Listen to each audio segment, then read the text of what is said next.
Shalom, friends, and welcome to this week's installation of Abyssal Torah, a little Torah to take us through the week.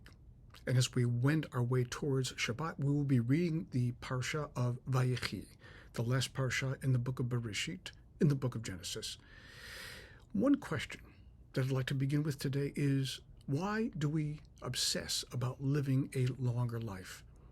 Why is it that we want to take the right amount, the right quantity, and the right kind of vitamins in order to live a longer life?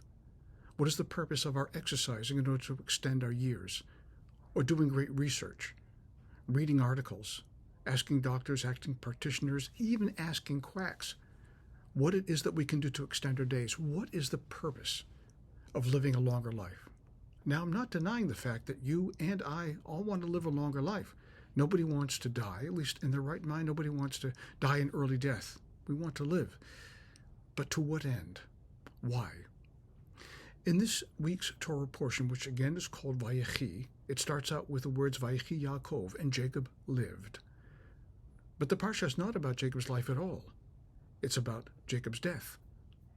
At the beginning of the book of Bereshit, we had the parsha called Chayei Sarah, the life of Sarah. And like this parsha, it was not about the life of Sarah, it was about the death of Sarah. So the rabbis ask, why are these two parshiot misnamed? And they answer that when a tzaddik dies, their deeds continue to live on. It's almost as if the tzaddik never died at all. But however long they lived, they continued to thrive in people's minds and hearts, in the things that we continue to quote about them. So I'll come back to my original question. Why should we want to live a longer life? I'm not sure quantity is what we should be after, but rather quality. And we perhaps would put this under a different rubric. So who does not want to be happy? We all want to have success and happiness in our life.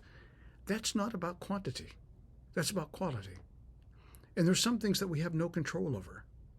Sickness, the disease, or even accidents. We may fall down the stairs. These things we have no control over. The only thing ultimately we do have control over is the quality of our days, the way that we live out our life. This is Judaism's obsession with mitzvot. That's why we have a calculation of 613 mitzvot as guide rails to improve the quality of our life, so that Zachur Latov, in the aftermath of our life, it can be said of us, people remember us for good. They remember the way that we changed their lives. They remember the way that we lived our life with integrity and quality. Those things transcend life itself. Indeed, they transcend death itself. Shabbat Shalom.